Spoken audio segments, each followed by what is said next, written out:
Lep pozdrav v podkastu Odmev tedna. Tokrat komentirava dogodke z našim stalnim komentatorjem. Z nami je Aljuš Pertinač. Aljuš, pozdravljeni. Dober dan in hvala lepa za povabilo. Seveda, glavni dogodek se je zgodil v letošnjo nedeljo Kristusa kralja, kot rečejo verni. Torej, bil je referendum. Glasovali smo o zakonu o pomoči pri prostovoljnem končanju življenja in ta zakon je zdaj padel. Torej, tu so glavni akterji, seveda mimo Aleša Primca ne moremo. On je glavni zmagovalec in poglejmo, kaj je Aleš Primc povedal na koncu ob teh rezultatih. Še enkrat lep dober večer na zgodovinski dan. Bogu hvala, zgodil se je čudež. Kultura življenja je premagala kult smrti. Danes so zmagali bolniki, invalidi, upokojenci. In zavrnjena je bila vladna, zdravstvena, pokojninska in socialna reforma, ki je temeljila na smrti. Tako da mi si želimo, da vlada to sporočilo razume in da ne bi nikoli več, ne ta, ne nobena naslednja vlada, kadarkoli prišla na misel, da bi bolnike silila v zastrupljanje. Vlada in država je tukaj zato, da pomaga, da vzpostavi pogoje, da bodo vsi ljudje, ki potrebujejo pomoč, to pomoč dobili, da bodo bolniki in invalidi deležni zdravstvene podpore, da bodo, če bodo imeli bolečine, imeli lajšanje bolečin, da se jim bo omogočilo okolje, ki jih bo sprejemalo, kjer bodo dobili vse tisto, kar človek, ki je v stiski, potrebuje. Tako da Slovenija je pokazala s tem eno veliko solidarnost in sočutje in jaz se zahvaljujem ob tej priložnosti vsem državljankam in državljanom, ki so šli na referendum in so glasovali proti. To je, še enkrat povem, velika zmaga solidarnosti in sočutja. Hkrati bi se pa rad zahvalil tudi vsem posameznikom, ki so v zadnjih tednih z neverjetno srčnostjo se vključili v kampanjo na družbenih omrežjih, po slovenskih mestih, krajih in vaseh. Zahvaljujem se vsem političnim strankam, ki so pristopile k referendumu in boju za bolnike, invalide in upokojence. Tudi njihova pomoč je bila pomembna. Zahvaljujem se vsem verskim skupnostim, ki so pomagale in še posebej, se pravi, zdravniki so pa tisti, ki so pa po mojem mnenju bili ključni za to zmago. Zdravniki se v Sloveniji po veliki krivici predstavljajo v zelo negativni luči, kljub temu, govorimo o medijih, kljub temu, da jih ljudje rabimo takrat, kadar smo v najhujših stiskah. In se mi zdi, da je ta rezultat na referendumu tudi eno veliko zaupanje do zdravnikov. Se pravi, ena velika hvaležnost in zaupanje do zdravnikov, ki nam pomagajo takrat, kadar nam je najtežje. Tako da jaz sem vesel tudi za zdravništvo v Sloveniji, da je po letih ukrepov, ki se sprejemajo v nespoštovanju do njih, se pravi nespoštovanje zdravništva, da je vendarle zdravništvo strani ljudstva dobilo pohvalo in priznanje na tem referendumu. Tako da jaz se zahvaljujem vsem zdravnicam in zdravnikom, medicinskim sestram in vsem zdravstvenem osebju, ki je po mojem mnenju res odločilno prispevalo. Moram tukaj še posebej poudariti, da so se tukaj pridružili ljudje vseh političnih usmeritev. Se pravi, to ne gre za zmago bolj desne sredine ali pa, bom rekel, desnosredinskih strank. Tukaj gre za zmago Slovenije. Se pravi, jaz sem trdno prepričan, da v tem rezultatu proti so združeni glasovi tako tistih, ki hodijo v cerkev in tistih, ki ne hodijo. Tukaj so združeni glasovi tudi muslimanov, pravoslavcev, judov, evangeličanov, vinkošnikov. In seveda tudi veliko ljudi sem prepričan, ki voli leve politične stranke, ker so razumeli, da gre tukaj za stvar samo. Tudi med zdravniki se je tem prizadevanjem za bolnike, invalide in upokojence pridružilo veliko zdravnikov, ki sicer so bolj levo usmerjeni. Tako da bi želel, da bi bila ta zmaga na referendumu razumljena kot enotnost Slovenije v skrbi za in solidarnosti za bolnike, invalide in upokojence. In mislim, da je to sporočilo, ki je pred temi lepimi adventnimi božičnimi prazniki še kako pomembno. Se pravi, jaz si želim, da bi zaradi te zmage na referendumu bolniki, invalidi in upokojenci in vsi mi sedaj lahko imeli lepe, mirne adventne in božične praznike in vsem voščim za začetek en lep, miren advent, ki se začne z naslednjo nedeljo. Torej, to je bil Aleš Primc, pobudnik tega referenduma. Zdaj, namenoma sem objavila celotno izjavo, zato ker mediji tega niso objavili.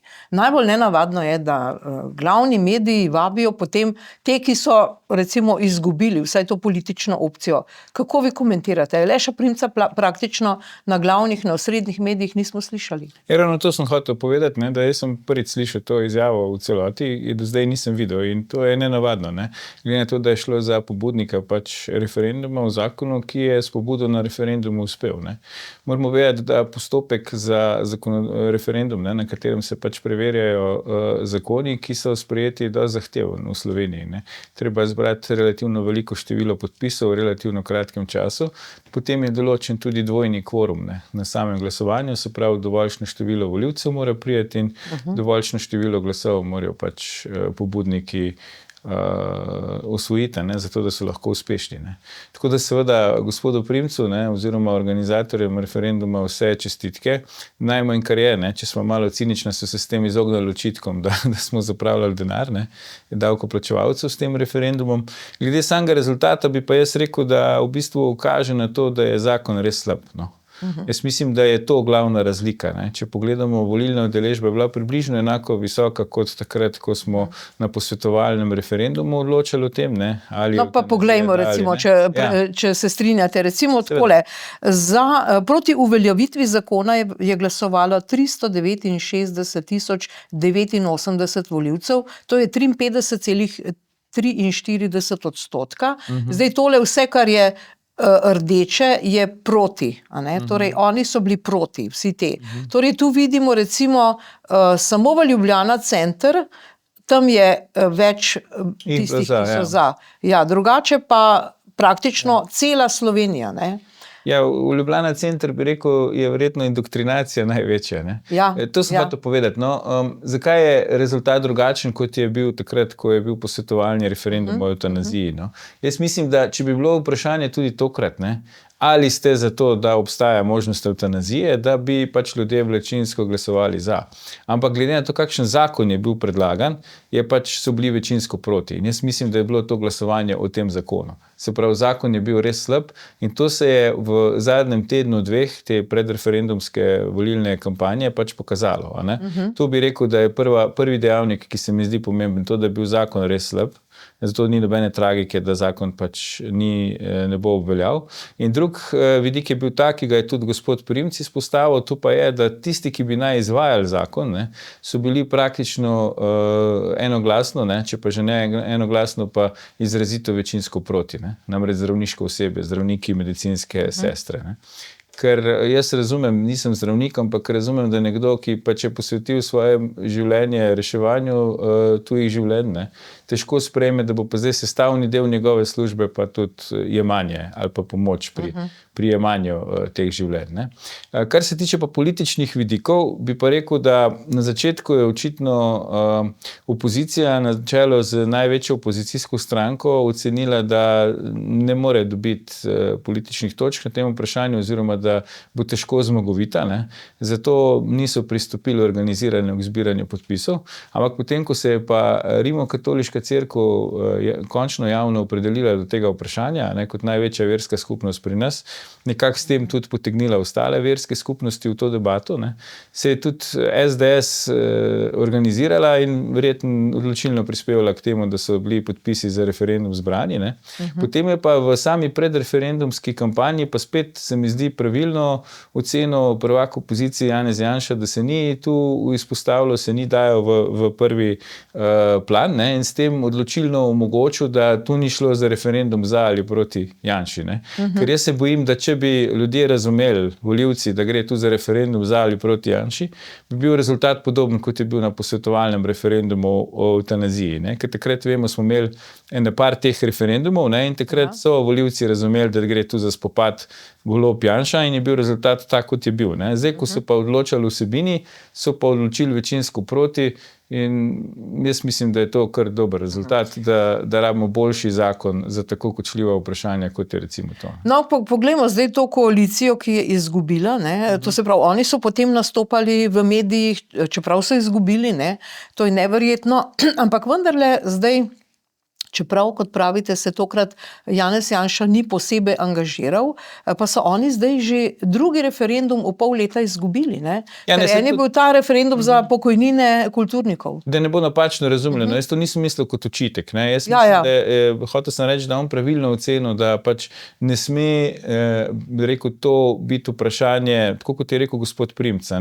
Se pravi, koga voliš, katero stranko voliš, kako se boš tu odločil. Jaz mislim, da je bila to pravilna strategija. Če bi bilo obratno, kot sem rekel, mislim, da bi bil lahko rezultat tudi drugačen. Kar se tiče pač zagovornikov za, pa moram reči, da jaz njihove pozicije niti ne razumem. Dobro, tu so neki posamezniki zraven, ki imajo pač neke osebne ali pa, bi rekel, mišljenjske motive za to, da to podpirajo. Nič narobe s tem. Ne razumem tega dela v smislu politikov, ki so se postavili za ta zakon. Ker najkasneje, če že ne prej, želeli bi si, da v postopku sprejemanja, vsaj tisti, ki so poslanci, pač opazijo, da zakon ni ustrezen. Ampak potem, ko se je debata o vsebini zakona razvila, ko so strokovnjaki, ki bi naj izvajali ta zakon, povedali svoje, najkasneje takrat bi pač mogli spoznati, da ta stvar res ne pije vode. In ne razumem, zakaj so točno to podpirali do konca, razen če so imeli v mislih, da pač je to referendum, ki je relativno kratek čas pred volitvami in da ta referendum morajo pač dobiti za to, da pokažejo, da lahko zmagajo tudi volitve. Če so imeli tako računico, potem so pa dvakrat izgubili, ker seveda zdaj so pokazali s tem rezultatom, da njihova volilna zmaga ni samoumevna. Ja, ampak tudi aroganco so pokazali. Kako lahko na dan, ko izgubijo, gospod Pleterski reče, zdaj bomo pa še enkrat to naredili. Eno leto ne smejo, namesto da bi se v bistvu vzeli to kot nek poduk in ugotovili, da ljudje tega ne želijo. To so v bistvu, ko sem prej rekel, nepolitični subjekti. Se pravi, pač ljudje, ki ne razumejo niti, kaj pomeni to, da zakon pade na referendum, ampak se odločajo pač v skladu s svojim prepričanjem. In v bistvu je on sporočil, ne bom vrgel puške v koruzo. Kar se pa političnih odzivov tiče, imate prav. Te so bili tudi, bi rekel, že na meji nedostojnega, pa ne govorim zdaj v bistvu o semantiki, se pravi uporabljenem izrazoslovju, verjetno se bo o tem še kasneje pogovarjala, ampak govorim o tem, da pač morajo razumeti, da ljudje so šli glasovati in so pač odločili tako, kot so odločili. In ti moraš pokazati spoštovanje do te odločitve in moraš razumeti, da seveda so ljudje tako odločili, ker stvar, ki si jo ti predlagal, pač ni bila v redu in nima večinske podpore. In ta del je, se mi zdi, umanjkal. Tako pri odzivu predsednika vlade, kot pri odzivu teh, ki so bili bolj aktivni, recimo od predsednika vlade, ker tudi on in njegova pač novopečena soproga nista bila tu ravno v ospredju. Tisti, ki so bili bolj v ospredju strani koalicije, očitno tega ne razumejo, in zdaj seveda ponavljajo, da so izgubili, ker tekma ni bila fair, ker so nasprotniki lagali, ker so zavajali, kar je največji paradoks paradoksov, ker so dobili preveč prostora v medijih. Skratka, oni razumejo situacijo tako, da pač njihova je edina prava in če se sliši kak glas, ki ni v skladu s tem, je to že napaka. Ampak prav na strani koalicije je bilo ves čas slišati zavajanje v teh marketinških pristopih, namreč tako so rekli, zakon nikomur nič ne jemlje in nikogar v nič ne sili. To ni res. Zakon je silil zdravnike, da sodelujejo pri umorih. Kako lahko to rečejo? Ja, zato, ker oni, mislim, da tudi sami niso poznali vsebine zakona, ker če bi jo, ne vem, kako bi lahko to podpirali. Drugo pa, v bistvu, oni razumejo, da seveda zdravniki so tam zato, da delajo to, kar jim oni rečejo. Oni razumejo v bistvu vse, cel aparat državni ali pa vse javne uslužbence, razumejo kot pač neko podaljšano roko te svoje oblasti, ki mora delati to, kar jim oni naročijo. Saj vidimo, da imajo zmerom probleme, tako sem prej rekel, če kdo že zgolj izrazi nasprotno mnenje, ali pa če izrazi kak pomislek v zvezi s tem, kar oni počnejo, je takoj sovražnik na zatožni klopi in tako naprej. Mogoče sam še stavek, čisto osebno, zakaj pač recimo sem jaz kot starš vesel, da ta zakon ne velja.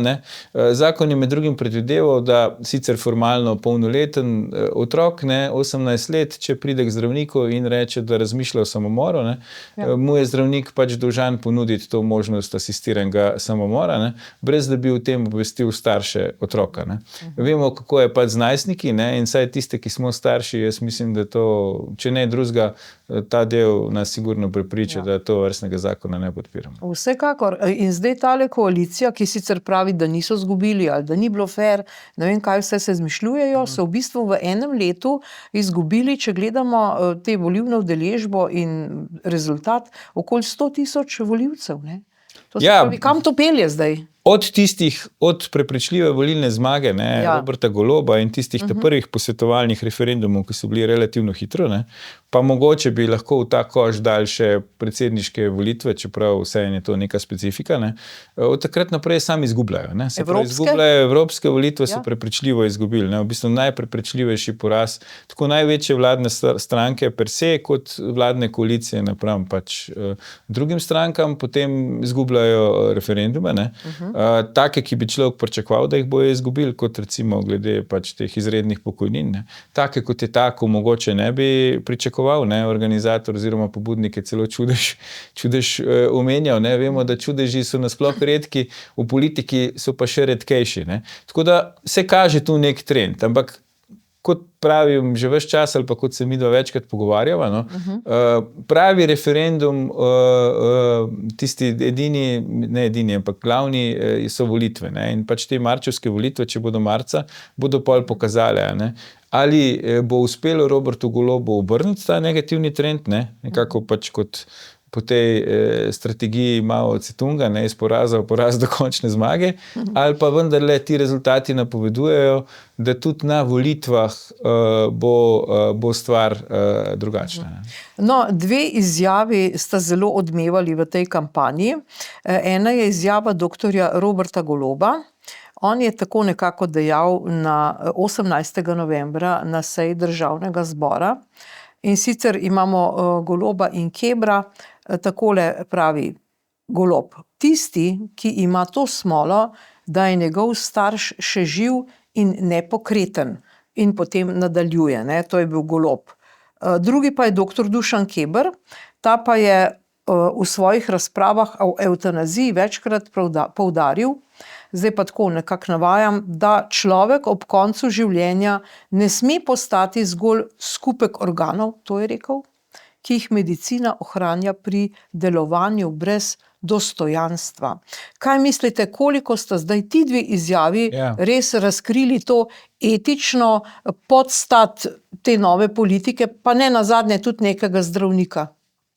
To pač kaže na popolno odsotnost empatije, občutka za to, kaj v bistvu kot nek ali predsednik vlade ali pa nekdo, ki je bil dolgoletni politik, minister in tako naprej, ki zdaj se ima za nekega člana civilne družbe, kaj daješ v javni prostor.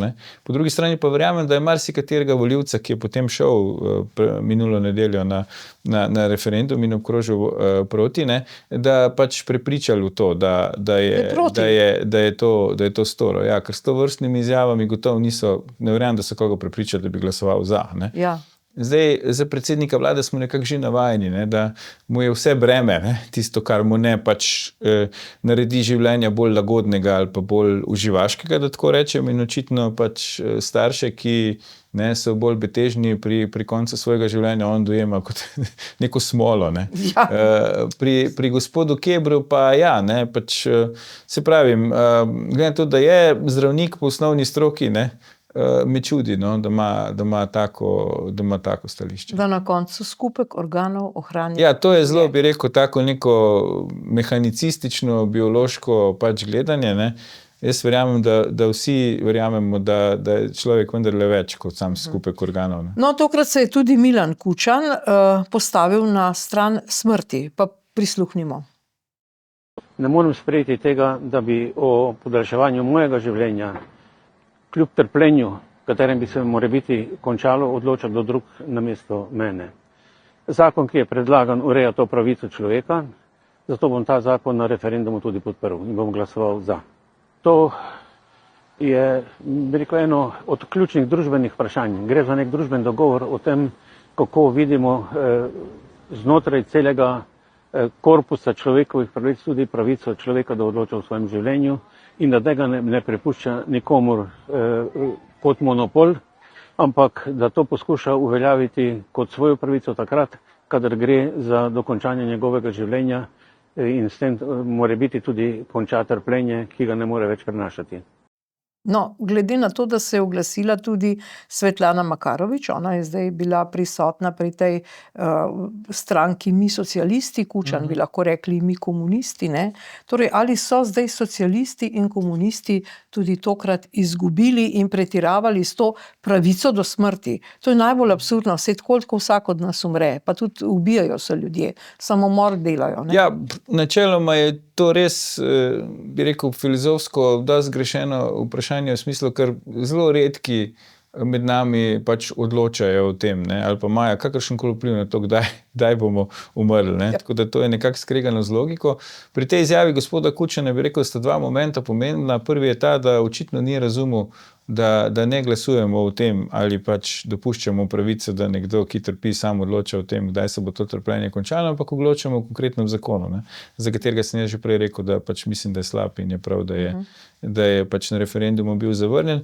Drug moment je pa ta, ne, da Kučan je pač razumel to vprašanje kot vprašanje med tem, ne, ali bo zmagal nek politični nasprotnik ali pa ne, in zato se oglasil. Janša, ja, in se zato oglasil in je pač v bistvu s tem, ko se je oglasil, pokazal, da njegova beseda tu ni več zveličavna, ne.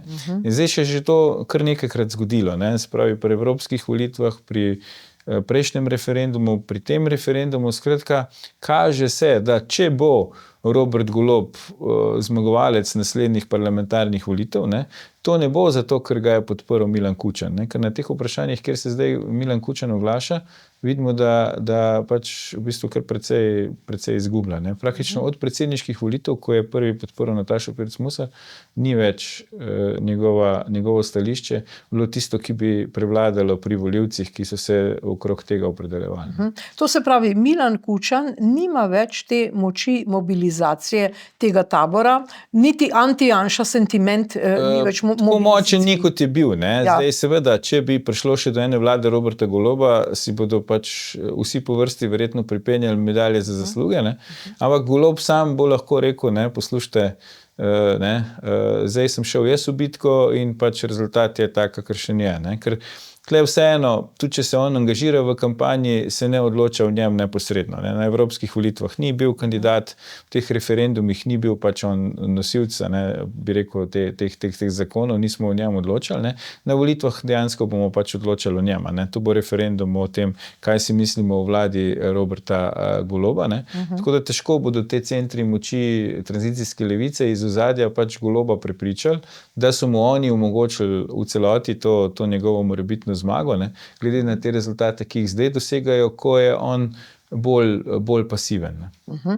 No, ampak vendarle tujina pa je pospremila to našo odločitev. Tule je recimo Breitbart, ameriški časopis, in je dal izjemen poudarek temu dogodku.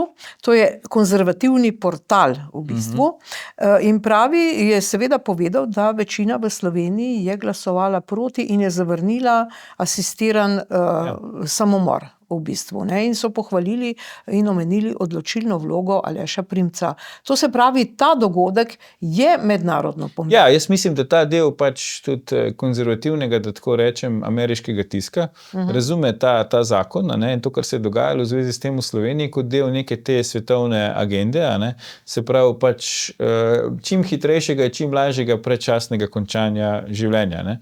Vemo recimo v Kanadi, ne, recimo del pač Severne Amerike, kakšna zakonodaja je tam, do kakšnih primerov pač predčasnega končanja življenja tam recimo prihaja. Ne. Vemo, da je predtem bila zelo huda kampanja v bistvu spremembe spola, ne, posebej pri otrocih, da se tu vrtijo veliki zneski, ne, veliki denarji in očitno so pri Breitbarju ocenili, da pač je ta zgodba referendumska slovenska del pač teh nekih svetovnih tokov, ne.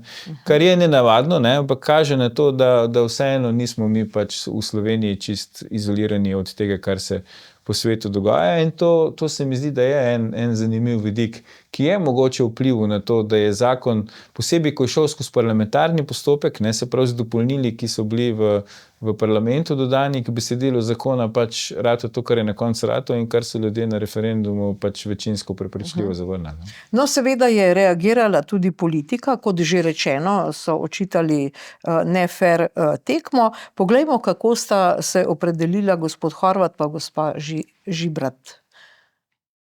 Najprej želim povedati, da se je v nedeljo zgodila Slovenija, ki je mar za prihodnost. Poglejte, kaj lahko dosežemo, če se poveže civilna družba, stroka, v tem primeru zdravstvena stroka in politika. Namenoma poudarjam politiko na 3. mestu. To, kar je kolegica Lena zapisala na omrežju X, ta prvi del še niti ni tako grozljiv, morda opazimo, da je tudi slaba slovenščina. Drugi del je bolj grozljiv, ki ga bom, če dovolite, prebral. In menim, pravi kolegica Lena, da je skrajni čas, da leva sredina odvrže plašč razumevanja in toleriranja, ker ko je prepozno, 3 pike. To je pa grožnja. To je grožnja in to ne spada v nek parlamentarni dialog, to ni vredno neke poslanke in je pa to nekaj, je pa to simptom delovanja Golobove koalicije. Kaj pravite na to, da gospod Horvat ta zapis, ne predvsem ta del, da je skrajni čas, da leva sredina vrže plašč razumevanja in toleriranja, da je to grožnja?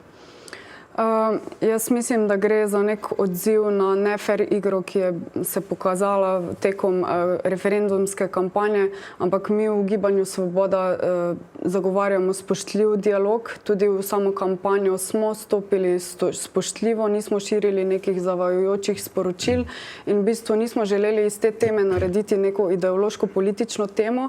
Te teme nismo sami predlagali, ampak je k nam s to temo prišla civilna družba s podpisi volivk in volivcev že lani in mi smo ravno to temo dali najprej na posvetovalni referendum, da izvemo, kakšno je mnenje ljudi. Na to pa smo pripravili seveda zakon.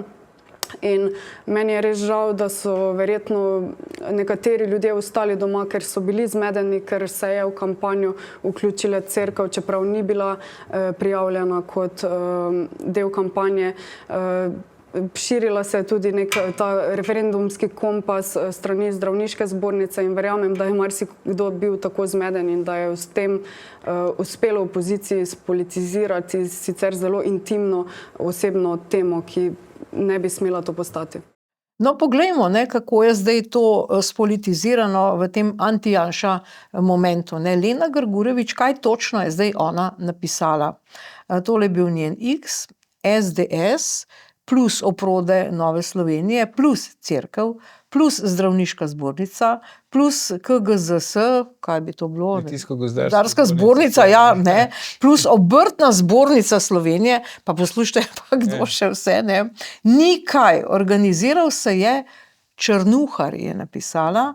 Dobro, to mu priznam in menim, da je skrajni čas, da leva sredina odvrže plašč razumevanja in toleriranja, ker ko je prepozno, 3 pikice, ne vemo kaj potem. A ne. Torej, to je zdaj to, ne? To je zdaj ta izjava Črnuhar, naštevanje vsega živega, ki naj bi bilo zdaj janšistično, ali kako bi to razumeli. Kaj se je zgodilo s Gibanjem Svoboda? Njim so popustili živci. Ja, zdaj, če bi primerjali ta X od poslanke Grgurevič, ne, pa ta nastop poslanke Žibret v tem pogovoru na komercialni televiziji, bi rekli, da bi bilo mogoče boljše, če bi poslanka Žibret bila v ospredju, ne, komuniciranja zagovornikov zakona, ne, pa mogoče poslanka Grgurevič, poslanka Vonta in tako naprej, ne.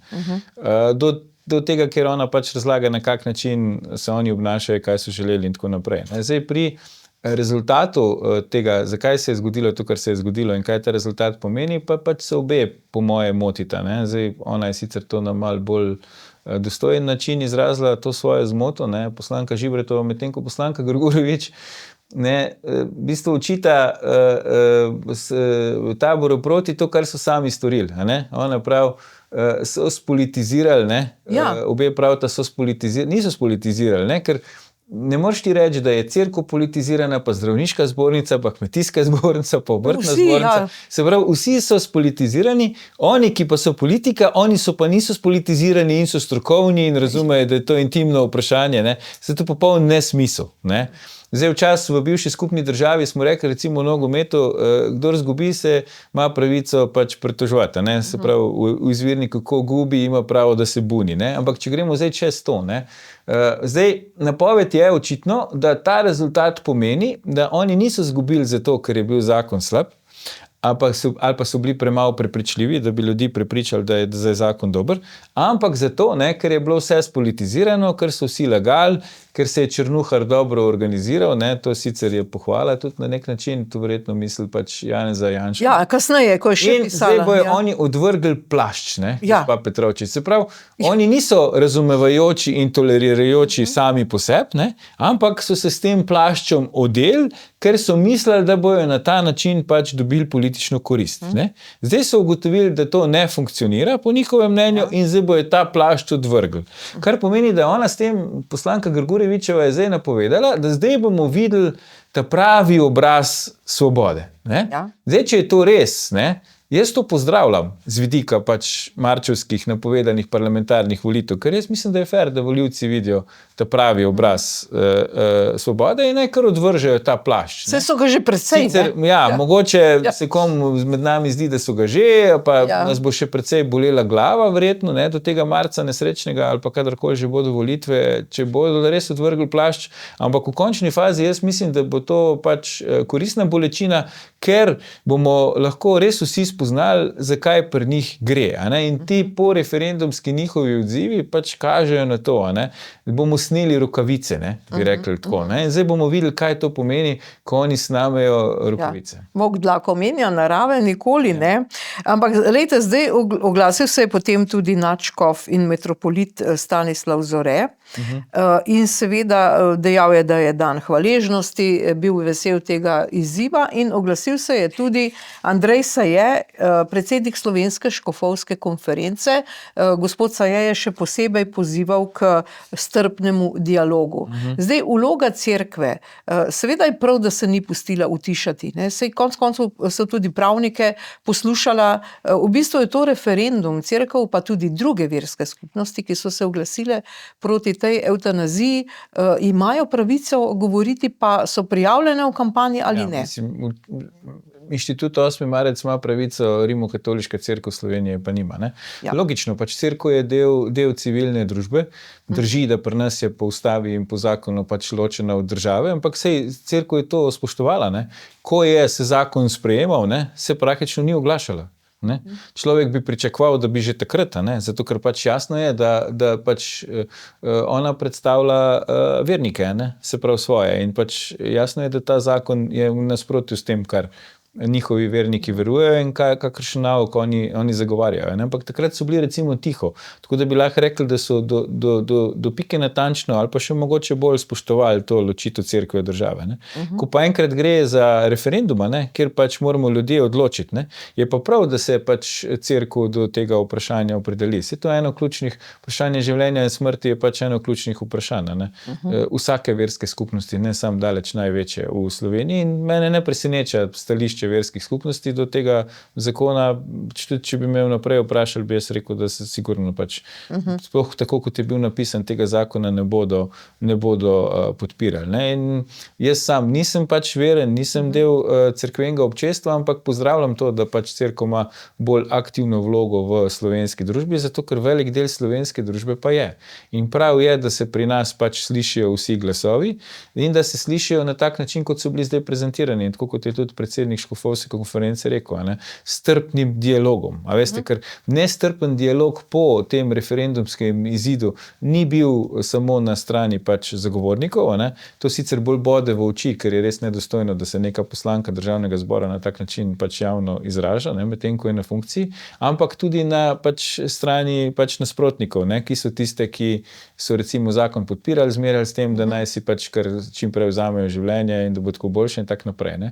Tako da spoštljiv dialog in pa to, da se res slišijo vsi glasovi, mislim, da Sloveniji lahko samo koristi, ne pa škodi.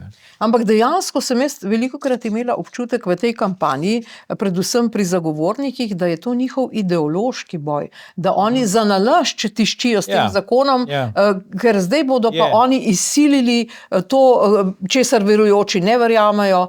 Se mi zdi, da je šlo tu pravzaprav za ideološki referendum. Absolutno. Vse to sem rekel. Pač, če bi prebrali zakon, težko to podpiraš. Sem govoril z marsikom, ki recimo je volivec strank, ki so zdaj na oblasti, ali pa pač ni, bi rekel, privrženec Janeza Janše ali pa aktualne opozicije, pa pač to mirno lahko prizna. Zakon je bilo treba samo priznati. Jasno, oni so to razumeli kot boj proti Janši.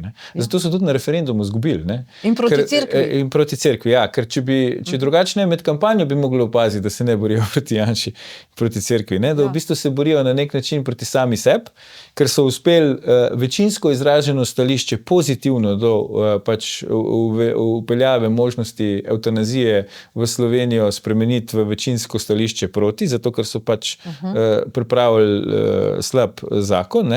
In drugo, ker niso opazili, da pač Janša in tudi cerkev ni tle tisti, ki je pač proti najbolj zakonu, ampak so tisti, ki bi ga mogli izvajati in tisti, za katere bi naj pravzaprav veljal. Tako da ta ideologija jim precej ven tolče in to, če kaj, jih zna to stati tudi volilnega rezultata.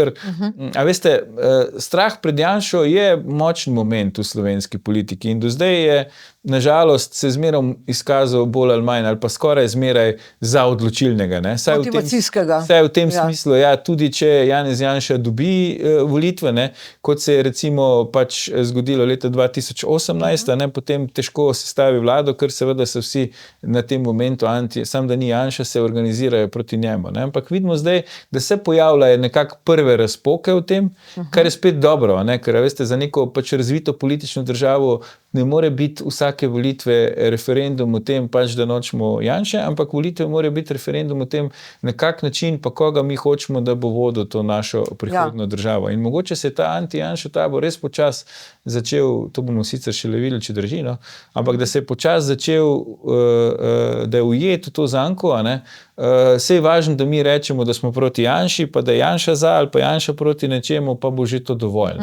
Da smo videli, da na določenih točkah to ni več dovolj. No pa tudi to, kar sva že prej omenila. Zdaj recimo odzval se je tudi Daniel Lamperger iz Obrtno-podjetniške zbornice. Zdaj takole pravi, spoštovana gospa poslanka Grgurevič, na socialnem omrežju kroži zapis, kjer nas omenjate, Obrtno-podjetniško zbornico Slovenije. Kot zastopnik zbornice obrtnikov in podjetnikov vas sprašujem, ali gre za lažno objavo, lahko da bi šlo za fake news, ali dejansko za zapis poslanke Državnega zbora. Zdi se mi zelo pomembno, še posebej pred volitvami, da širša javnost ve, kakšne so manire in retorika poslanke v parlamentu, ki dnevno odloča o tem, v kakšni državi živimo. Glejte, ona je res navedla, tukaj gre za ideološki boj, tudi proti podjetnikom, proti obrtnikom, proti kmetom, Kmetijsko-gozdarska zbornica. Pa kaj si mislijo te iz Gibanja Svobode? Načeloma pač se pravi, oni res dojemajo to kot boj med dobrim in zlim, pri čemer so oni absolutno dobro, vsi ostali, pač želujoči ostali smo pa absolutno zlo.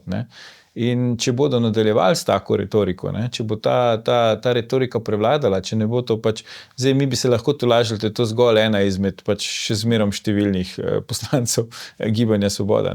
Če pa bo ta retorika zdaj postala neka uradna linija stranke, tudi predsednika vlade pa njegove soproge v bližajoči se volilni kampanji za naslednje parlamentarne volitve, potem bo pa to dvakrat slabo. Najprej bo slabo za njih, o čemer smo se že pogovarjali, drugič bo pa to slabo zato, ker mi moramo dvigovati raven politične kulture v Sloveniji. In prvi, ki je za to odgovoren, so pač vladajoči politiki, da dvigujejo raven politične kulture v Sloveniji. Ne.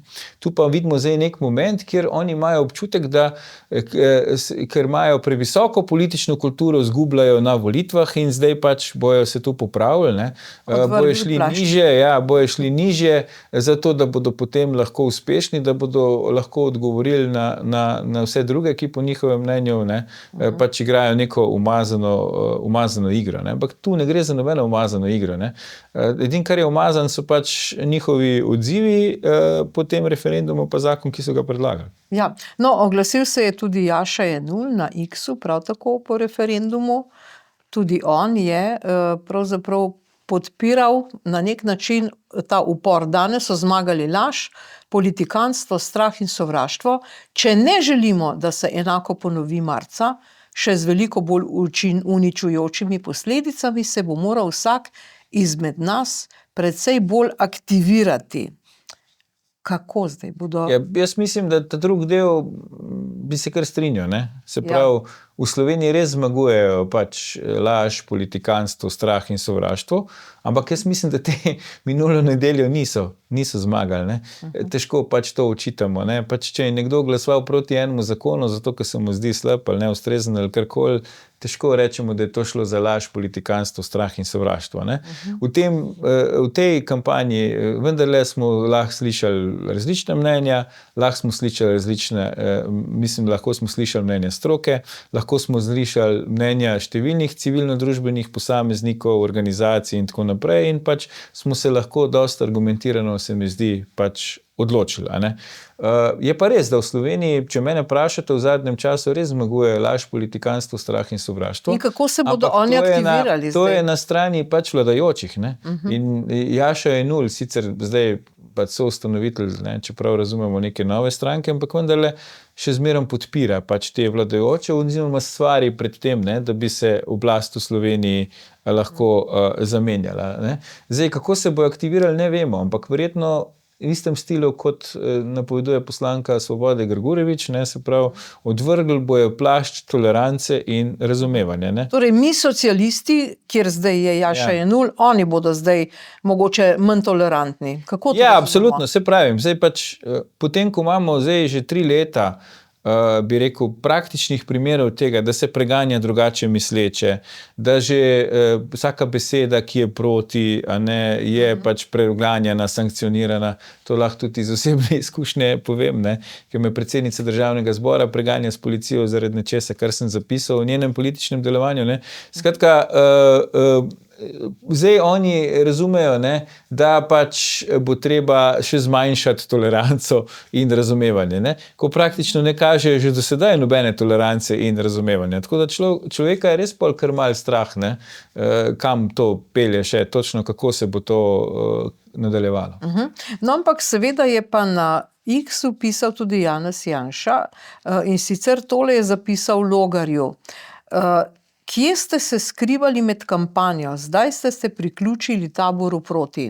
Torej, so se res skrivali? Kako vi gledate na to? Ja, to je zdaj tudi v bistvu malo bitka na desnici ali pa v opoziciji, kdo si bo zdaj pač pripel te zasluge. Zdaj pač, če bi vladajoči zmagali, če bi zakon obveljal, bi si pač oni pripenjali te medalje, zdaj pa tisti, ki so bili ali pa bi zdaj radi bili pač proti, si nekako pripenjajo te medalje. Demokrati so se skrivali? Ja, demokrati, da bi jaz opazil, da bi bili posebej aktivni v tej kampanji ali pa saj njihov predsednik frontmana, ker to je pač, da si ne delamo utvar. Pač demokrati so stranka enega človeka, to je pač stranka Anžeta Logarja, nič kaj več od tega in nisem opazil, da bi on posebej bil zelo aktiven, ampak po drugi strani jaz mislim, da to ni slabo, kar se tiče samega referendumskega izida.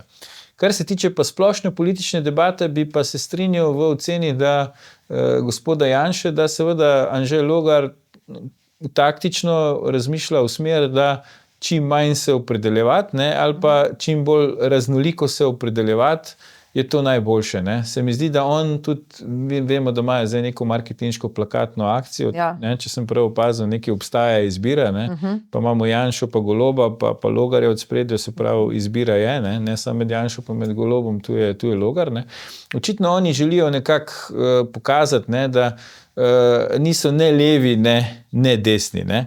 Jaz moram reči, da sicer je to nek splošen trend v politiki, ne samo pri nas zadnje čase, ampak ponovadi kar ošpice dobim, no, ko mi nekdo začne razlagati, da on ni ne lev, ne desen. Ne. Ker s tem mi sam pove, da ne ve pač točno, kaj bi rad bil. In jaz mislim, da so demokrati tu res imeli problem. Ne. Da niso znali oceniti, kaj bi se s tem zakonom lahko zgodilo na referendumu, da so mogoče celo ocenili, da zakon pač ne bo padel in zaradi tega so bili bolj pasivni. Ampak podobno ali pa še huje je ravnal tudi gospod Prebilič, predsednik novopečene stranke Prerod, ki je tudi potem v komentarju razložil, kako je zdaj to pravilno, kar se je zgodilo, ampak prej nismo slišali, da bi se kaj o tem opredeljeval. Ampak kaže pa, se mi zdi, te besedni dvoboji tudi znotraj pač opozicije kažejo nekako na to, da tudi pri njih vlada neka napetost, ne? Tudi oni ne znajo čisto dobro, bi rekel, zracionalizirati si tega referendumskega izida. Ampak vendarle, dobro, vsaj jaz si tako laično predstavljam, da mora biti politik avtentičen. Jaz bi želela, da pove Logar ali pa konec koncev tudi Janša, kaj on osebno misli o evtanaziji, ne pa da preračunavajo, kaj se mi bolj splača. Midva sva še človeka stare šole, očitno, ne. Tako smo bili navajeni, pač nekako, ne, tako bi si želeli, da bo. Ampak zdaj pač očitno uspevajo tisti, kot če spet greva mogoče na področje športa, ne, naš sistem je to, da nimamo sistema, ne. Se pravi, to očitno, in to je uspel Robertu Golobu, ne. Se pravi, on je v bistvu v Slovenijo pripeljal ta mehanizem ali pa to maksimo, ta motiv, da seveda bolj, ko je vse kar nekaj sfuzlano, ne, boljše je za nas. Ne. In zgleda, da zdaj tudi etablirani politiki, kot sta Janša na eni strani, pa tudi v končni fazi Logara, ne, nekako morata zdaj ravnotežje, morajo znotraj tega pač loviti in imajo s tem podobne težave kot recimo midva. Ne. Zdaj očitno Logar bolj ali pa mogoče celo v celoti stavi na to novo karto, ne. Se pravi, bomo mi malo ne levo, ne desno, pa kot spet smo rekli, včasih svi goli, pa košta voli. Ne. Skratka, v tem smislu bomo se šli politiko, pa ne, se bo vsak not prepoznal.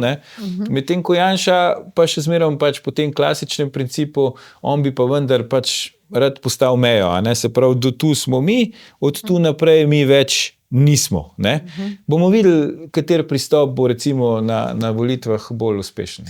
No, očitno je bila zbegana tudi gospa Janja Božič-Marolt, ne. Človek se sprašuje, ali bo njena firma preživela do volitev, namreč njene ankete spet niso pokazale, pa tudi druge, niso pokazale pravega rezultata. A mi sploh lahko verjamemo tem anketam? To je fascinantno, no? In tega, kar se je zdaj spet zgodilo ponovno, ampak mogoče tokrat še najbolj eklatantno, ne? Najbolj plastično, v nebo vpijoče, tega res ne moreš niti z metodologijo, statistično napako in ničemer pač pojasniti. Ne? Zdaj, prva stvar, ki je pri nas problem, je ta, da mi te javnomnenjske raziskave zmerom razumemo kot napoved rezultata. Ustvarjalci teh anket, teh raziskav nikoli ne rečejo, da to ni napoved rezultata. Ko rezultat ni skladen s to napovedjo, pa rečejo, ne, ni šlo za napoved rezultata. Ne? To je prvi, se mi zdi, ta vidik. Drugo, včasih smo bili navajeni, da pri javnomnenjski raziskavi je zmerom bila neka toleranca, ne? Se pravi interval zaupanja, se pravi statistična napaka plus minus. Ne? To je zdaj čist izpadlo, o tem se sploh več ne pogovarjamo. Ne? Tudi včasih so recimo različne agencije različno namerile, pa so potem tudi oni imeli debato glede metodologije, načina anketiranja in tako naprej, tudi tega ni več. Tisto, kar je mene zmotilo, je to, da je gospa na fotografiji še praktično par dni pred referendumom nam razlagala, da ima predlagana rešitev 60% podporo v Sloveniji. Ne? Veste, 60% podpora v Sloveniji, to je zelo, zelo velika stvar. Ne? In praktično nemogoče je, da bi 60% podpora v Sloveniji se spremenila v rezultat 54 proti, 46 za, praktično v parih dnevih. Ne? To je nemogoče in tega se ne da pojasniti, ker vmes se praktično nič ni zgodilo. Ne. Recimo, mi smo imeli, dam primer Španije, da bo mogoče malo oddaljen, pa bo mogoče bolj prepričljiv.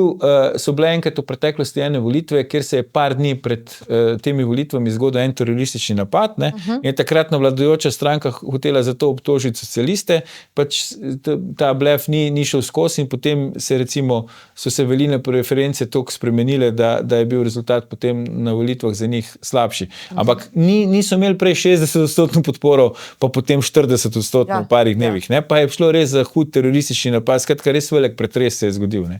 To ni bilo mega pretresa. Ne? Se pravi, zadeve so tekle čist z enako tempom, dinamiko in po isti liniji naprej in buf, v nedeljo šok. Ne?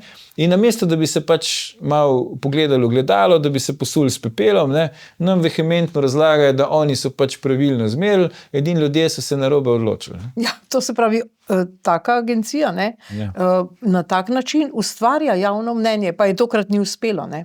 Ja, se že oglašujejo, mislim, da podobno, ne. Se pravi, mislim, da pišejo raziskave po meri naročnika. Ne. No. Se pravi, že to je čudno, veste, pri nas, da praktično ista agencija dela za vse vodilne medije. Ne? Tega po svetu ni, ne? Ker tudi nobene logike ni. Ne? To je približno tako, kot če bi recimo Vreme na vseh teh televizijah ista oseba napovedovala. Ne? Vse to bi bilo še bolj racionalno, ali pa bi kar vsi imeli iste voditelje. To pač ni nobene logike že v tem. Ne?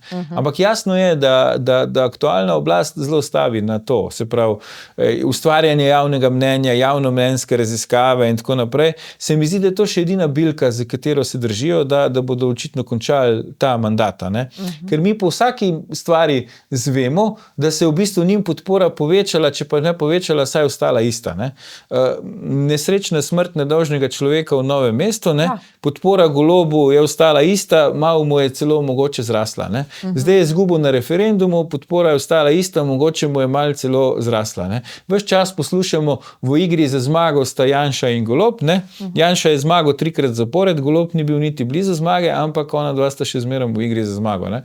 Tako da, če bo Golob res dobil naslednje volitve, potem mogoče za nazaj bomo lahko rekli, da so imeli na nek način prav ali pa da so bili uspešni, da se jim je ta strategija obrestovala, ne?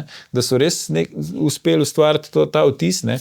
Če pa ne, potem pa se bo mogoče Golob mogel vprašati, kaj je dobil za ves tisti denar, ki ga je dal za to. Ne? Že na GEN-I-ju, pa potem zdaj kot predsednik vlade, da poslušamo te zgodbe, kako 60% Slovencev podpira nekaj, kar čez 3 dni potem dobi 40% na volitvah. No, in marsikomu se je po tem referendumu spet poglobil dvom v Državno volilno komisijo, namreč tole je pač njen direktor oziroma predsednik, gospod Igor Zorčič, in sicer klinična psihologinja Valerija Bužan je zahtevala njegov odstop, zato ker menda, tako pravijo, v nekaterih domovih za starejše niso dobili vabil za volitve.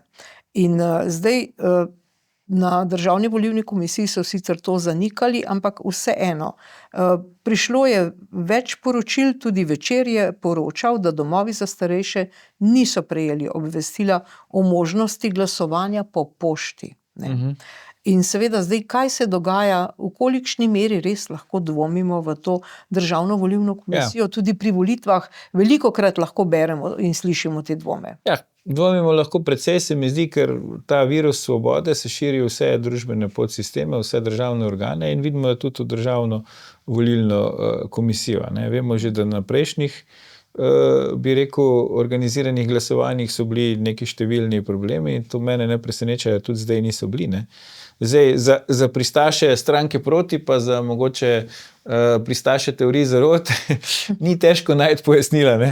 Zakaj recimo Državna revizijska komisija, ki jo vodi pač bivši poslanec pač stranke Mira Cerarja, ne?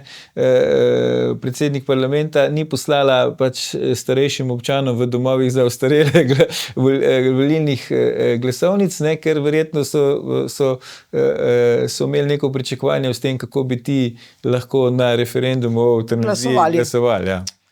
Dobro, zdaj bliža se 1. december, ko bo morala začeti delovati dolgotrajna oskrba, ampak zdaj smo lahko brali v medijih in v Financah predvsem, da so pravzaprav porabili že skoraj polovico namenskega denarja. Ne.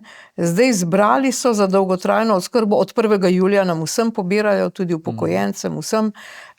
Zbrali so že 162,3 milijona evra in čeprav bi morali to namensko rabiti, so do konca oktobra porabili že skoraj polovico tega denarja.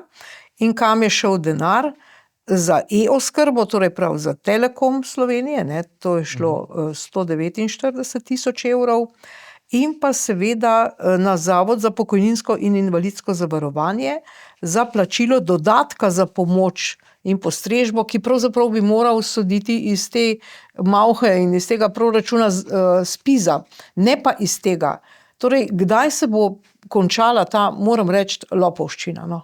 Ja, to imate kar prav, to je res lopovščina. In v bistvu je na nek način tragično, da te stvari bolj ne vplivajo na revolt ljudi ali pa na odnos do aktualne oblasti. Ne. Ker tu je res, pardon, izrazu jasno, da gre za čisti natek. Ne. Dejansko enostavno pač gre za neko novo obliko davščine, ne, oziroma obveznega prispevka, za katerega namen je samo to, da aktualna oblast dobi dodatna sredstva, ki jih potem po lastni presoji namenja za karkoli že. A ne? In glede na to, da oni ves čas trdijo, ne, da so uredili dolgotrajno oskrbo in da pač zdaj je dolgotrajna oskrba urejena, ne, mi to vsi plačujemo, dolgotrajne oskrbe sploh ni na vidiku, ne. Podobno kot recimo so naredili zdravstveno reformo, ne, ker vidimo pač rezultati so nasprotni temu, kar so trdili, ne. Ukinili so pač prostovoljno dodatno zdravstveno zavarovanje, ga naredili obveznega, zdaj je slabše, kakor je bilo, ne, se pravi, denarja je manj, storitve so slabše, manj ljudje še dalj časa čakajo do zdravnika, manj imajo dostopa, manj imajo ugodnosti iz tega koristi, ne, oziroma storitev. In to je res fascinantno, ampak kaj veste, problem je, ker dokler smo mi v političnem diskurzu na ravni X-ov poslanke Grgurevič, ne, in dokler je edino vprašanje pri nas, ne, ali se je Črnuhar pa Cerkev pa ne vem, kire zbornice so se organizirale, ali smo mi bolj odvrgli plašč razumevanja pa tolerance, ne, namesto da bi se o teh konkretnih stvareh pogovarjali, ne. Kakšna erozija je to v bistvu tudi državnega sistema in tudi proračunskega financiranja, ne, kjer ti v bistvu na prevaro prisiliš ljudi, da plačujejo za nekaj, česar sploh ni, potem pa ta denar z lopato meče skozi okno, kakor se ti pač zazdi. Se tega itak ni, ne, sej ne morejo, sej ni, ne. Včasih smo bili saj navajeni, da se recimo denar zbiral, pa je tam ostal. Ne? Se pravi, je ostal v proračunu na neki postavki in smo se razburjali zaradi tega, da pač zakaj se ne porabi, ne, za namen. Ne? Zdaj vidimo, da pač denar se porablja pač za kar neki, niti se točno ne ve zakaj, ne? In nima veze, kaj je namen, ne? Da so to namenska sredstva, kaj smo obljubili, česa ni, pa bi moralo biti. To vse je zdaj postalo nepomembno. No, seveda, da te občutljivosti za to trošenje in razmetavanje denarja ni v tej državi, kaže tudi dejstvo, da je policija ovadila Dominiko Švarc Pipan. Ampak zdaj ne zaradi tega nakupa Litijske, ki se je zgodil med božično-novoletnimi prazniki pred 2 leta iz proračunske rezerve, ne, to se pravi praktično na Silvester so tole podpisali, ja, to je tak čudež, ampak pazite to, ne, Dominika Švarc Pipan je seveda, njej so učitali, da njeni 3 nekdani podrejeni na ministrstvu, da jih je pač kaznivo dejanje žaljive obdolžitve so ji očitali in zdaj je policija postopek na predlog te kazenske ovadbe strani teh 3 končala in je dala kazensko ovadbo na okrožno državno tožilstvo. Ne zaradi porabe denarja za Litijsko, pač pa zaradi žaljive obdolžitve 3 sodelavcev. Pa sej to je smešno. No. Ja, to je spet en teh naših absurdov. Ne? Ja. Se pravi, v bistvu kriva je potencialno, da je grdo govorila. Ne? Mobing, recimo rečemo mobing. Ja, pač v bistvu žaljiva obdolžitev. Žalila sodelavce. Ker to lahko mi dva žaljivo obdolživa nekoga, kjer nismo v poziciji moči. Ne? Tudi če nisva nadrejena, kot je bila ona pač njim kot ministrica. Ja, to je res absurd. Ne? Mislim, prvič je absurd zaradi tega, ker doktor Dominika Švarc Pipan, ne, doktorica znanosti, pač dolgoletna pravnica, ne, bivša ministrica za pravosodje, ne, naj bi bila po mnenju policije, se pravi, ni to zdaj neka anonimna tam ovadba ali pa najino mnenje, recimo, ne uko, ne, kriva žaljive obdolžitve. Ne. In tu ne kogarkoli, ampak treh svojih podrejenih na ministrstvu. Ne. Zdaj se človek res vpraša, a je z nami kaj narobe, a je narobe z tem pač v bistvu bi rekel sistemom kadrovske selekcije v slovenski politiki, a je kaj narobe s tistimi, ki so poučevali pravo, ne, Dominiko Švarc Pipan, da ona do tega pride. To je prvi absurd, bi jaz rekel. Drug absurd je pa to, kar ste vi izpostavili. Ne. Se pravi, mi smo ves čas se pogovarjamo, a je šlo tu za namenski, transparenten, pa dajmo reči tako z vidika proračuna in namena učinkovit nakup neke stavbe, ne? Ali je šlo tu za nek klientelizem, korupcijo in vse kaj drugega. In zdaj smo, še zmerom ne vemo, zakaj je šlo, ne? Ampak vidimo pa, da edini problem, ki so ga pa zaznali organi pregona zaenkrat tu, ne? Čeprav ekstenzivno preiskujejo vse vpletene in ne vem kaj vse, ne? Da je ena od vpletenih grdo govorila o treh drugih. Ne? Se pravi, mislim, to je res, mislim, to me spominja, pa je bila tragična zgodba, ko sem bil še na funkciji v državni upravi, je en otrok je pač na plavalnem tečaju, no, pač je utopil se. Ne? In potem je inšpektorat za šolstvo in šport je pač uvedel postopek, da bi ugotovili, zakaj je do tega tragične smrti prišlo, in na koncu so ugotovili, da edina napaka, ki so ugotovili v samem postopku, je, da dotična šola ni imela na oglasni deski obešenih pravil, kako se obnaša na plavalnem tečaju. Ne. Se pravi, veze to nima z tem, ne, ker nihče se še ni utopil ali pa ne utopil zaradi tega, ker pač en list ni visel na oglasni deski v šoli, ampak to je podobna zgodba. Ne. Se pravi, mi bomo zdaj, tudi če bo recimo potencialno gospa Švarc Pipan spoznana za nedolžno ali pa za krivo na sodišču, kaj bo to povedalo nam o celi zgodbi te nesrečne Litijske? Čist nič, ne? Ja. Ker s tem si mi nič ne moramo pomagati. Pa ona lahko rekla, da je bila nedolžna. Se pa če bo rekla, to smela prav, ne? Če bo pa obsojena, bojo pač tisti, ki so zagovarjali to, da je ona bila tu glavni krivec, bo rekli, evo glavni krivec, ampak v resnici, če si iskreno, mi še zmerom ne bomo vedeli, kaj je bilo pri tem nakupu stavbe. Ne? Očitno je to še ena taka slovenska, nikoli dokončana zgodba. Ne?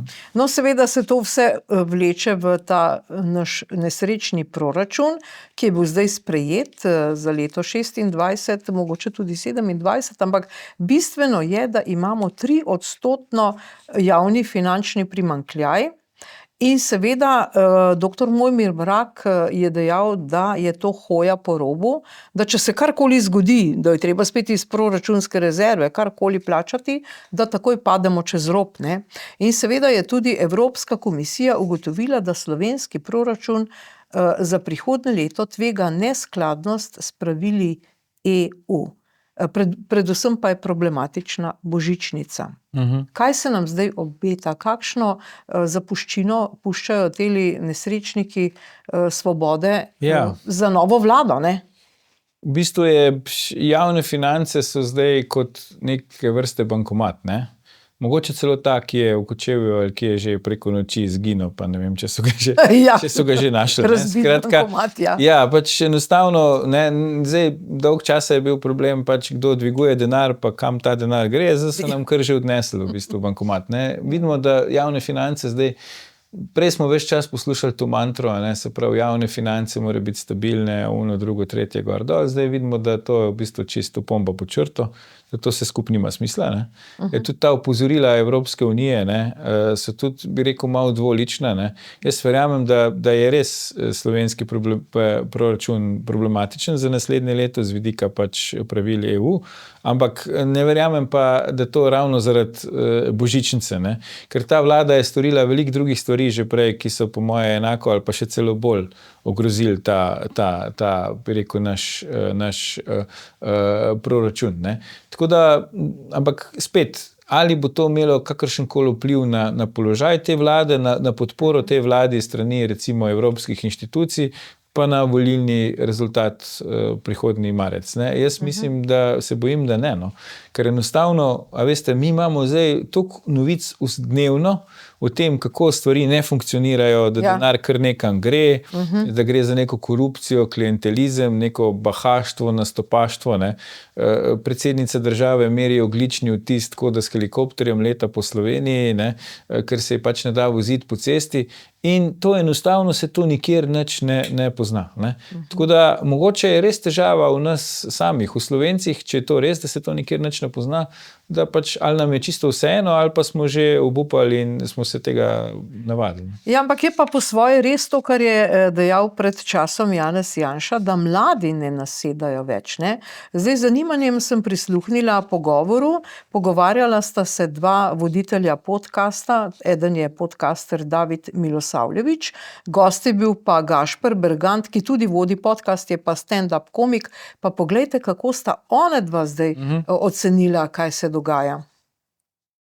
Pa večina teh iz moje generacije, ki jih poznam, ki so se lotili podjetništva, oni so večinoma zdaj šli vsi v Zagreb živeti. Vse. V Zagreb so šli živeti. Gre stran, jaz, kaj so IT-evci stari, se prosili svoje firme, ki delajo za njih v Ameriki, če jim lahko, ko bo naslednja vlada izplačali nagrade, ker bo je preveč plačali, da, mislim, nore, uničujemo srednji razred, delamo pa luksuz za stanovanja, ne, da jih lahko Rusi pa Ukrajinci pa Kitajci za naložbe kupujejo, da si delnice pa lahko na podlagi dragih stanovanj sposoje, mislim, cash za njih.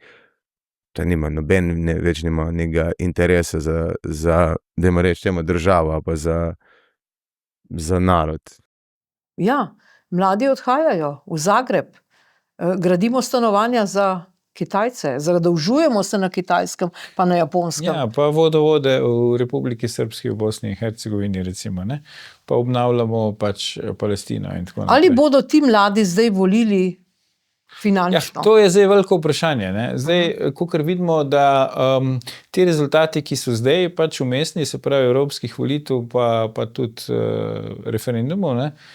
Vidimo, da nekak je trend pač niže volilne udeležbe in vladna stran praviloma izgublja. Zdaj, kaj bo na naslednjih volitvah, bomo videli, ne? Ampak načeloma bi jaz rekel tako, če bo kombinacija tega, da bo volilna udeležba v splošnem nižja, pa da bodo mladi se pa udeležili volitev, ne, kar bi sicer bilo nenavadno, ampak recimo, da se to zgodi, da potem si lahko aktualna opozicija obeta boljši rezultat na volitvah, kot pa aktualna vlada. No. Ker enostavno bi rekel, da je nek optimizem vlada zdaj v družbi. Jaz ga ne začutim. No.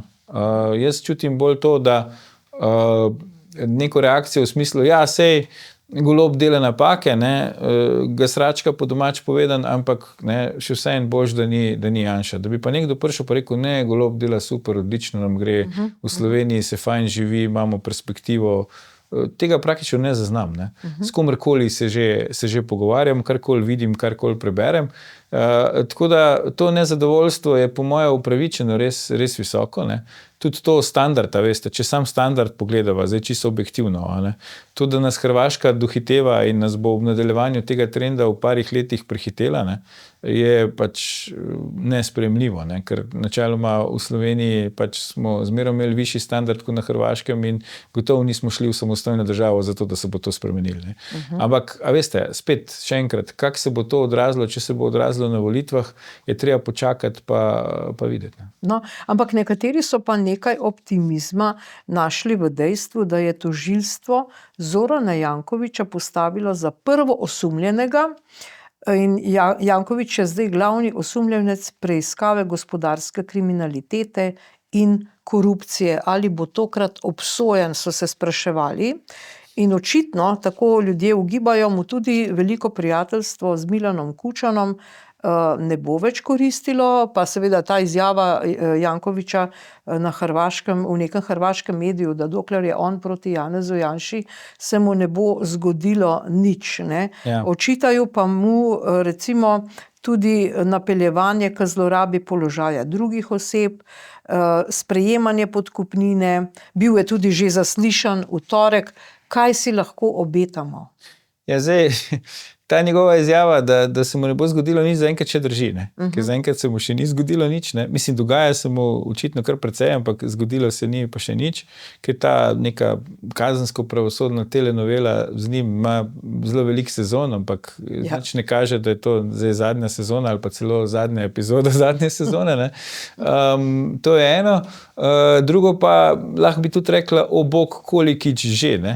Kolikokrat do sedaj, verjetno smo že oba skupaj pozabila, je bil že on glavna zvezda nekih preiskav, se mu je očitalo vse sorte, ne. Potem pa smo videli, da recimo so eni dokazi niso bili več sprejemljivi, ne, ali pa zadeve so zastarale, ali pa na koncu je bil pač oproščen, ali pa je sodišče ugotovilo, da tudi če v zemljiški knjigi piše, da neke parcele niso v lasti Mestne občine Ljubljana, on jih upravičeno misli, da so njegove, pa jih lahko naprej prodaja in tako naprej, ne. Tako da jaz bi rekel tako, jaz dosti rad uporabljam te športne primerjave, ker šport je posebej v Sloveniji tudi sestavni del družbe, ne, in šport je tudi politika, ne. Vse v končni fazi imamo športno politiko, a veste, na tekmah slovenske nogometne reprezentance, če pogledamo fotografijo prisotnih v častni loži, ne, pa nimam osebno nič proti nobenemu od zdaj teh, ki jih bom naštel, od enega celo glasbo sam rad poslušam, tam sta radijski voditelj Denis Avdić in pa kantavtor in pevec Robert Pešut Magnifico, ne. Zdaj, dokler bomo mi imeli častno ložo na tekmah slovenske nogometne reprezentance, kjer bodo not radijski voditelji pa pač pevci, ne, oba zvesta podpornika, tudi javno deklarirana ljubljanskega župana, ne. Jaz mislim, da bo njegov rezultat po nogometno povedano v bitki s pravosodjem še zmerom tak, kot je do zdaj, koliko vodi neki 10-0, ki tasga, no. Tako da moramo počakati pa videti. Kaj bi se moralo zgoditi, da bi bilo kaj drugače? Ja, volilni rezultat, ki bi bil negativen za aktualno oblast, bi mogoče res pomagal k temu, ne. Zdaj, zakaj te stvari prihajajo v javnost? To se mi zdi zanimivo vprašanje. Ena možna razlaga je, da zaradi tega, ker podrejeni na ta način preprečijo, da bi jim šefi ukazali, da naj te postopke ustavijo, ne. Se pravi, to je ena možna razlaga, pa daje to v javnost, ne, ker zdaj je to težje pač pomesti pod preprogo, ker se bo javnost spraševala, kaj se s tem dogaja.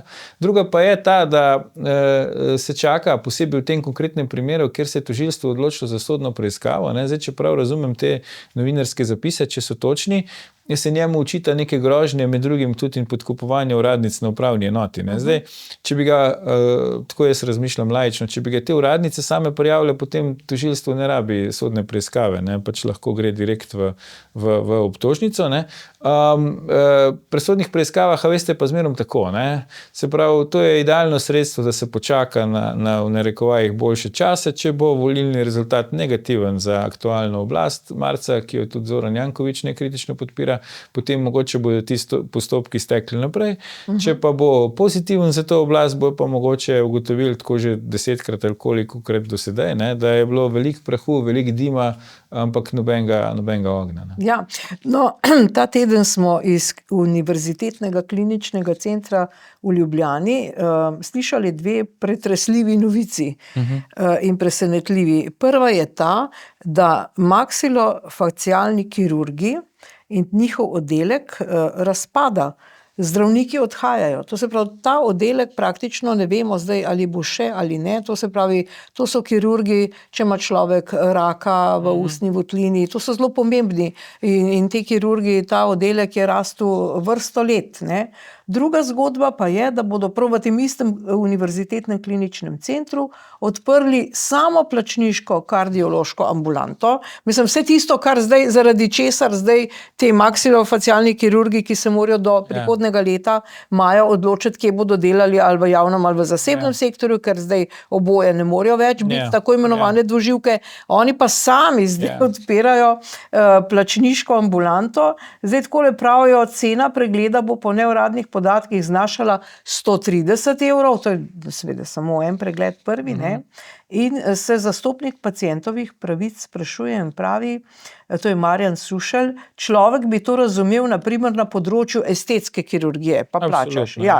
Ampak če pa gre za storitve, ki so potrebne in del javne zdravstvene mreže in košarice pravic, menim, da bi bilo neprimerno, če bi javni zdravstveni zavod delal samo plačniške storitve. Ja.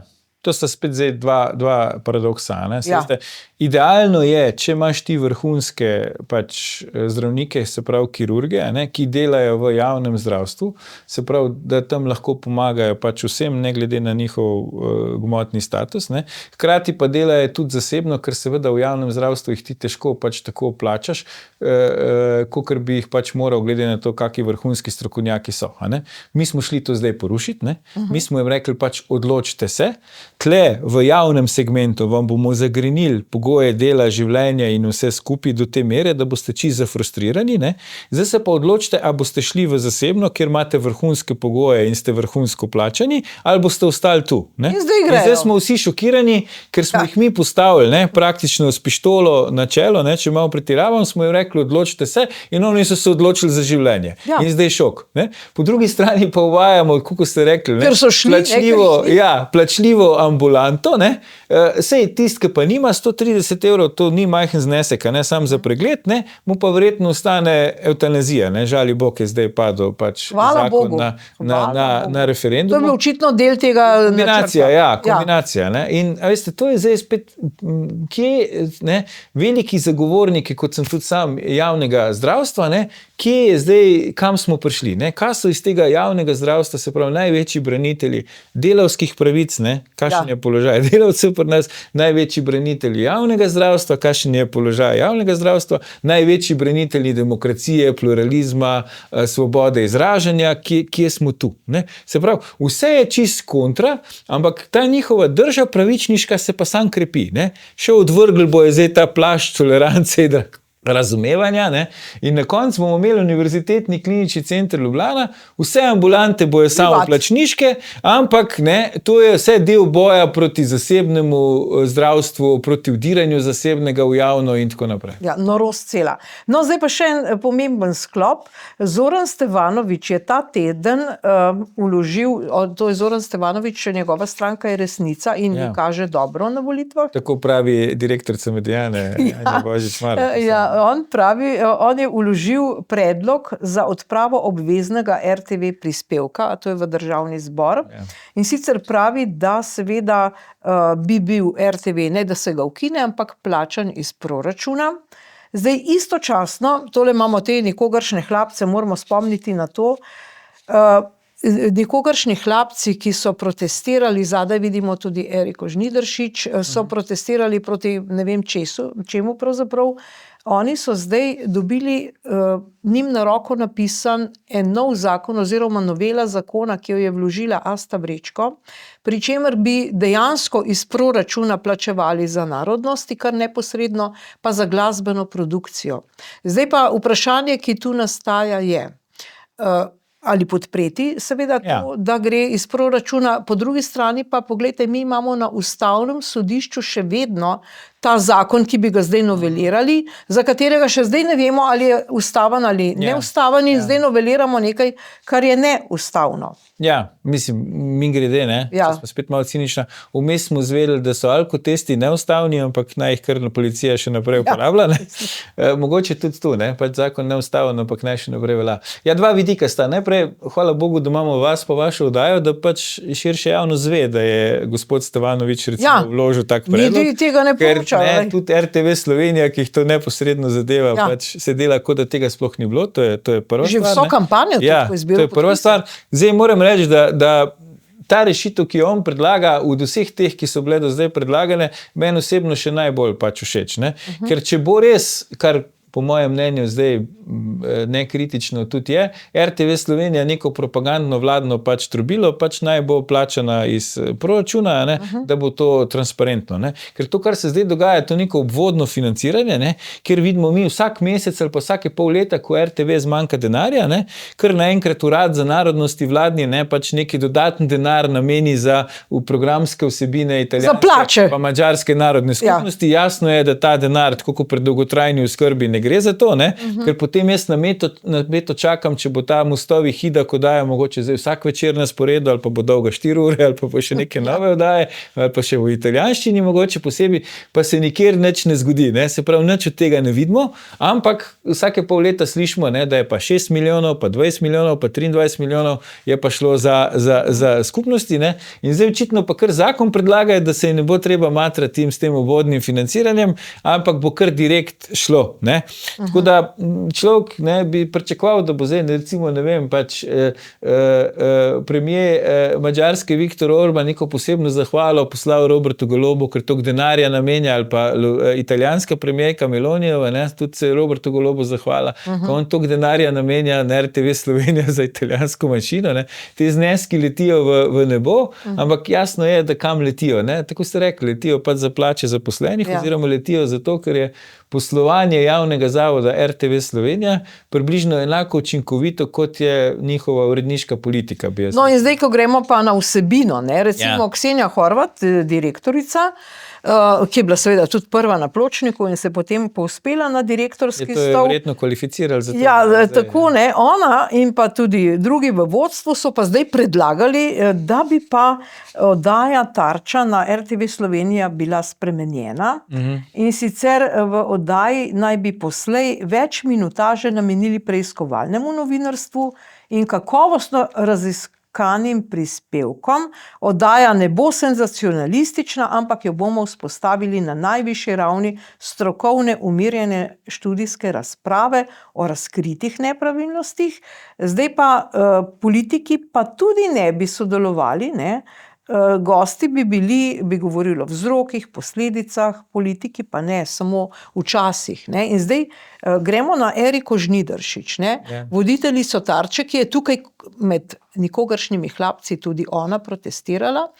Zdaj Tarča je napisala, sodelavci so napisali neko protestno pismo, ampak jaz pričakujem, da zdaj pridejo pred RTV Slovenija in zdaj res oblečeni v majice nikogaršnji hlapci protestirajo zoper temu.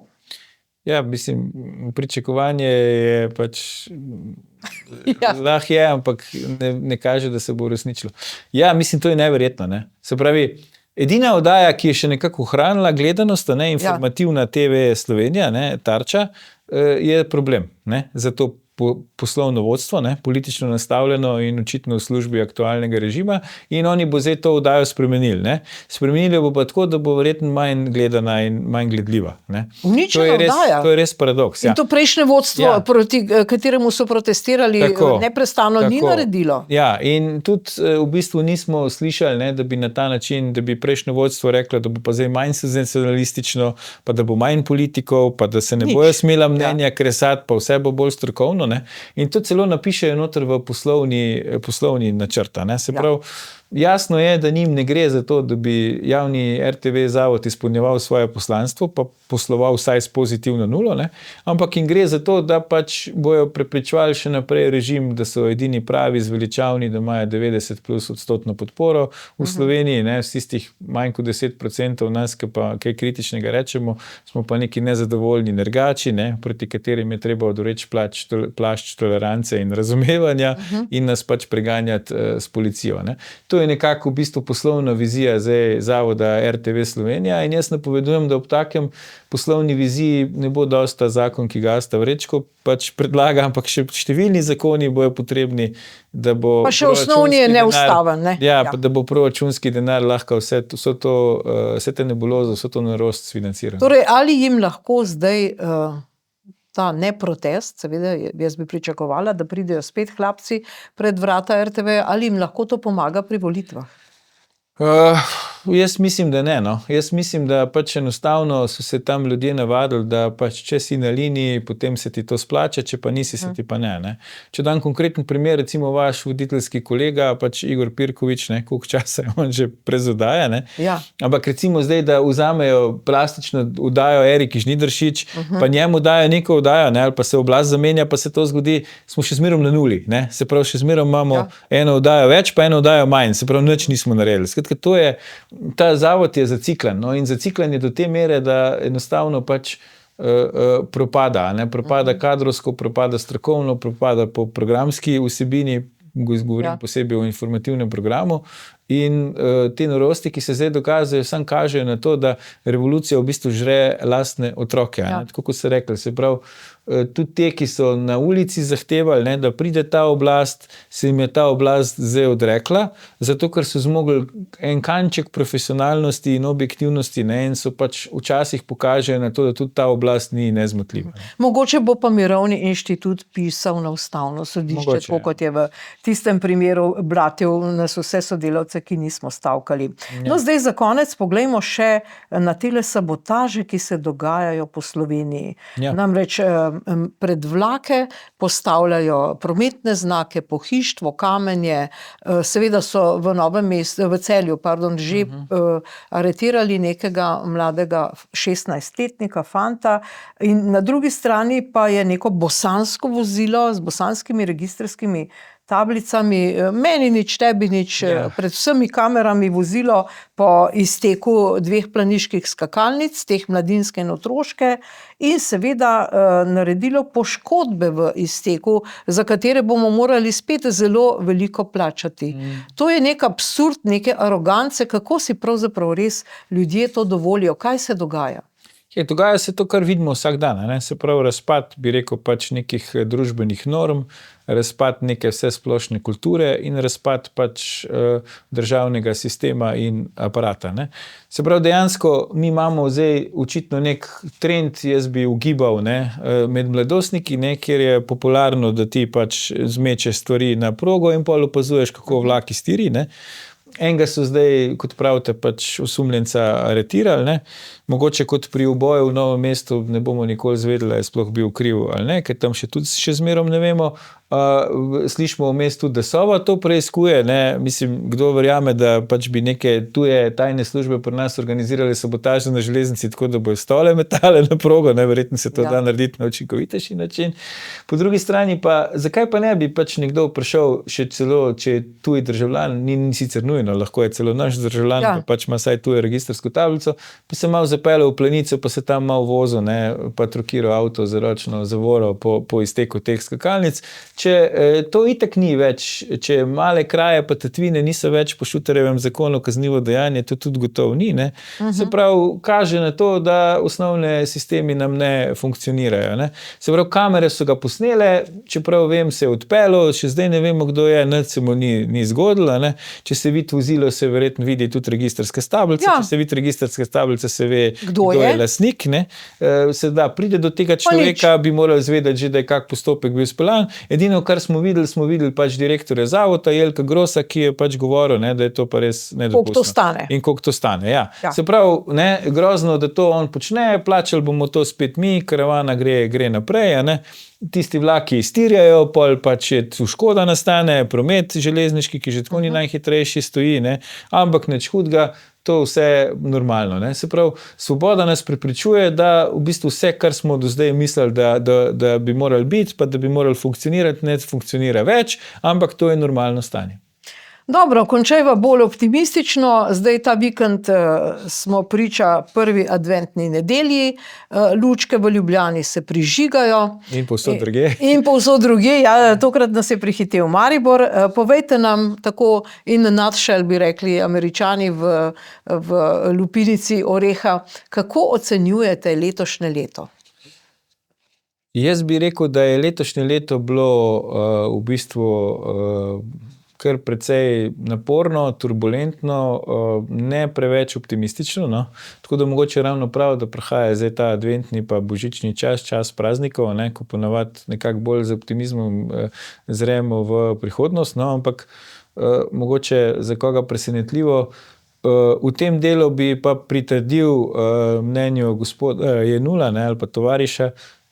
Vsak med nami se bo moral bolj angažirati čist na osebni ravni, na ravni družine, pač osnovnih družbenih celic in naprej, a ne, da si bomo to življenje naredili bolj prijazno, bolj strpno, bolj tolerantno in boljše za vse. No. Tako da v tem primeru bi rekel, da zrem z optimizmom v prihodnost, samo leto pa ne bi mogel dati pozitivno oceno.